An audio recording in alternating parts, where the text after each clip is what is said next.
Segala puji bagi Allah, kemudian salawat dan salam kepada Rasulullah, pada keluarga dan seluruh sahabat-sahabatnya. Sidang jemaah Jumat yang Allah muliakan, insyaAllah,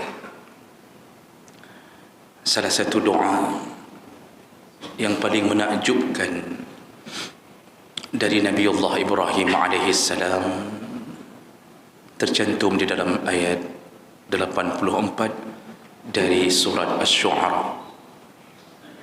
Nabiullah Ibrahim sempat berdoa kepada Allah, waj'al li lisana sidqin fil akhirin. Ya Allah, jadikanlah aku menjadi tutur kata yang baik bagi orang-orang setelah aku. Artinya, beliau berharap semoga Allah menjadikan dirinya sebagai buah bibir setelah beliau wafat nanti. Buah bibir yang bagaimana? Yaitu orang-orang menyebut-nyebut namanya di dalam kebaikan. Orang mengingat, mengenangnya, semuanya di dalam keutamaan beliau. Dan Allah kabulkan doa itu. Setiap kali menyebut nama Nabiullah Ibrahim, kita tidak pernah menyebutkan tentang keburukannya. Selalu yang terkenang-kenang adalah kebaikannya. Kita ingat-ingat tentang cara beliau mendidik anaknya, tentang doa-doa beliau, tentang kesabaran beliau, bahkan tentang manasik haji yang kita lakukan selalu tersebut dan terkenang beliau. Bahkan satu-satunya Nabi yang didampingkan Allah dalam salawat hanya beliau. Jemaah melakukan Allah, begitulah harapan dari seorang Nabi, agar dirinya dibicarakan tapi dalam keadaan yang baik-baik saja. Oleh karena itu, harapan ini seharusnya menjadi harapan kita bersama.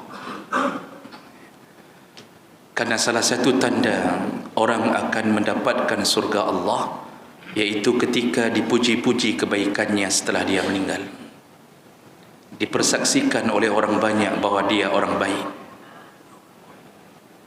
Jemaah melakukan Allah, dalam salah satu hadis dari Anas bin Malik riwayat Bukhari Muslim, ketika Rasulullah sedang duduk bersama sahabat, murra alaihi bi janazah, lewatlah di hadapan Nabi jenazah. Arti lewat, dibawakan jenazah di hadapannya. Lalu di antara sahabat, fa asna alaihi bi khair, mereka memuji-muji jenazah itu.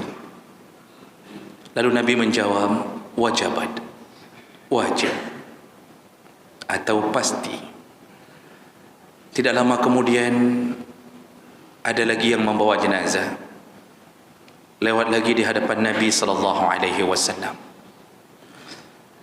Lalu kali ini para sahabat membicarakan yang buruk tentang jenazah, akhlak jenazah. Fa asna alaihi bisyarr.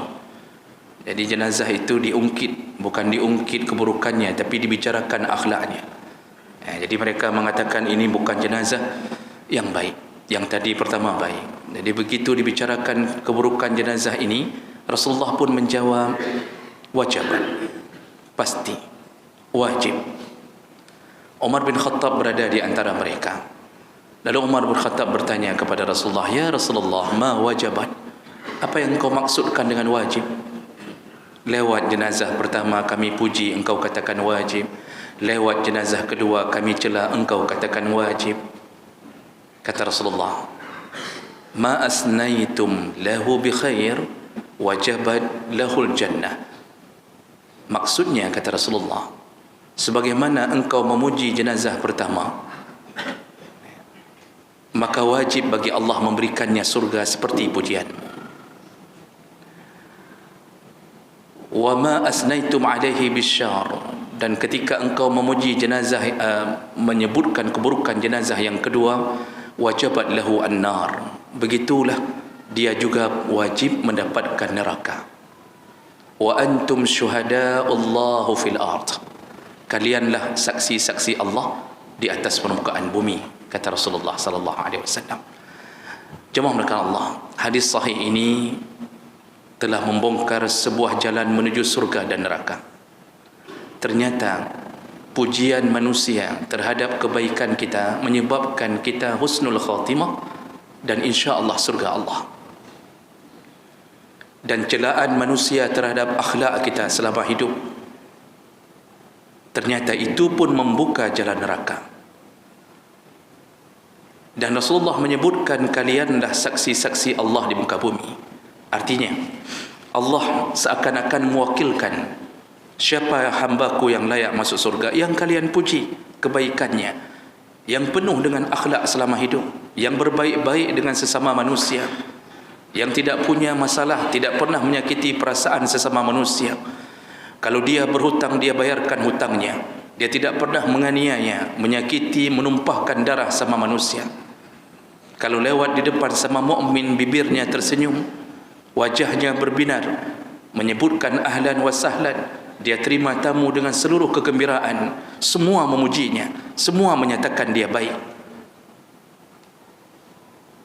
Ini menyebabkan surga. Dipuji akhlaknya, disaksikan, dipersaksikan akhlaknya. Begitu juga sebaliknya orang-orang yang disibukkan di dunia mencelakai orang lain, menipu mereka, mengazab mereka, pernah menumpahkan darah orang, pernah berhutang sampai hari ini tidak bayar, lari dari hutang, menyebabkan rasa sakit yang berlebihan di dalam dada manusia. Kadang-kadang kita menghina manusia, merendahkannya, mengejeknya ketika dia meninggal, walaupun dipersaksikan dengan paksa oleh seorang imam yang berdiri di depan jenazah. Imam tersebut akan mengatakan, apakah jenazah ini baik? Semua kadang-kadang terpaksa menjawab baik, karena kalau tidak dijawab baik akan menimbulkan kericuhan. Maka di saat itu yang berlaku adalah hati yang berbicara. Makanya Imam Nawawi dalam syarah Sahih Muslim menjawab, yang dimaksud dalam hadis Nabi tersebut, orang-orang yang akan mendapatkan surga Allah, dipuji oleh banyak manusia, syarat utamanya ada dua. Yang pertama, orang yang memuji juga orang yang baik. Ahlul fadl, kata Imam Nawawi. Jadi begitu ditanya apakah ini orang baik, atau tersebut namanya, dicorong-corong menasah.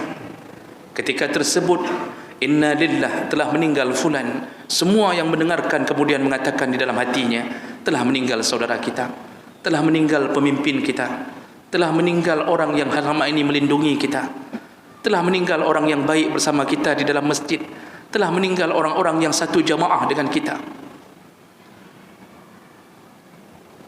Yang memuji adalah orang-orang yang baik. Maka berlakulah hadis Nabi yang tadi. Jadi tidak berlaku kalau yang memuji itu adalah orang-orang yang juga ahli maksiat, sehingga dia puji temannya sesama maksiat. Dia mengatakan baik, padahal sama-sama ahli maksiat, sama-sama pedagang sabu-sabu. Lalu dia katakan selama berdagang dia baik bersama aku. Tidak berlaku.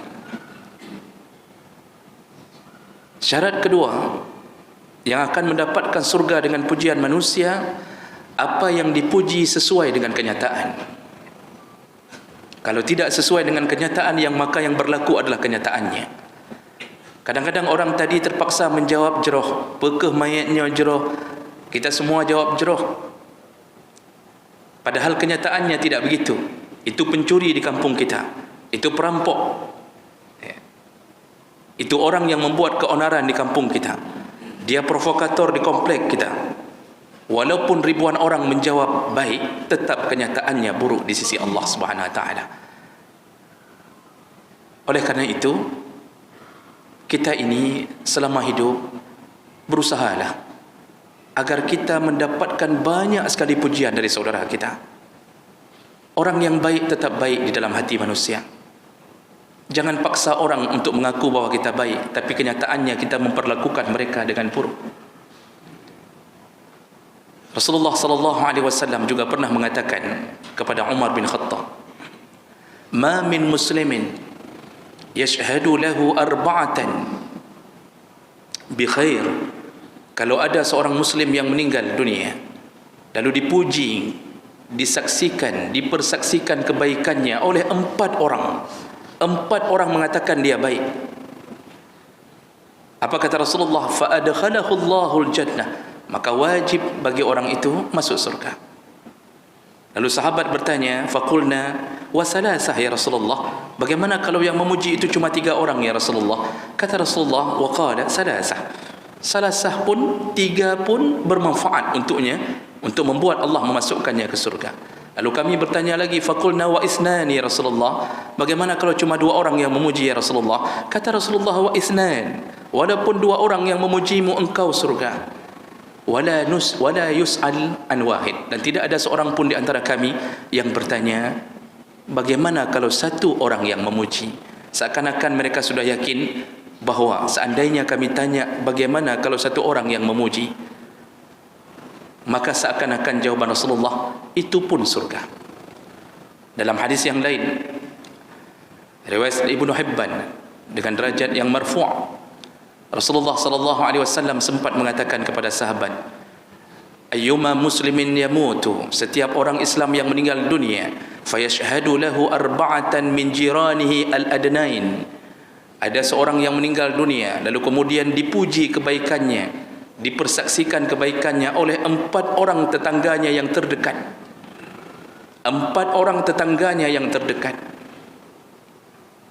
Wala ya'lamuna bihi illa khair, dan mereka selama hidup bersama orang yang meninggal ini, mereka yang tahu dari dirinya hanya baik, hanya baik, hanya baik. Tetangga yang 4 ini mengatakan, kami tidak menemukan celahnya, dia baik, selama hidup bersama kami dia baik.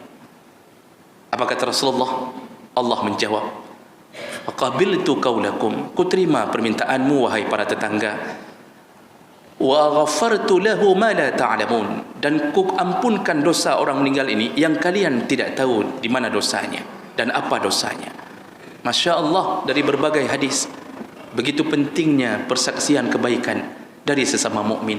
Maka jangan sakiti hati mukmin, jangan pernah membuat orang merasa terzalimi dengan keadaan kita. Jemaah melakukan Allah, lihatlah bagaimana tangisan membahana ketika Umar bin Khattab meninggal dunia. Teringat setiap gandum yang dia bawa di atas bahunya. Dia bawa dari satu rumah ke rumah orang miskin. Dia takut kalau ditanya Allah nanti, apa tanggungjawabmu wahai Umar selama jadi pemimpin? Begitulah insya Allah. Maka mudah-mudahan kita doakan pemimpin-pemimpin yang baik, semoga Allah masukkan mereka ke dalam surga. Dan semoga Allah Subhanahu wa taala juga membalas semua kezaliman yang pernah terjadi kepada rakyatnya. Jemaah melakukan Allah, inilah yang perlu kita camkan kembali. Mudah-mudahan ketika kita meninggal dunia, ada orang yang banyak yang mengatakan bahwa kita baik, dan semoga Allah menyampaikan kalimat itu sampai ke surganya. Amin ya rabbal alamin.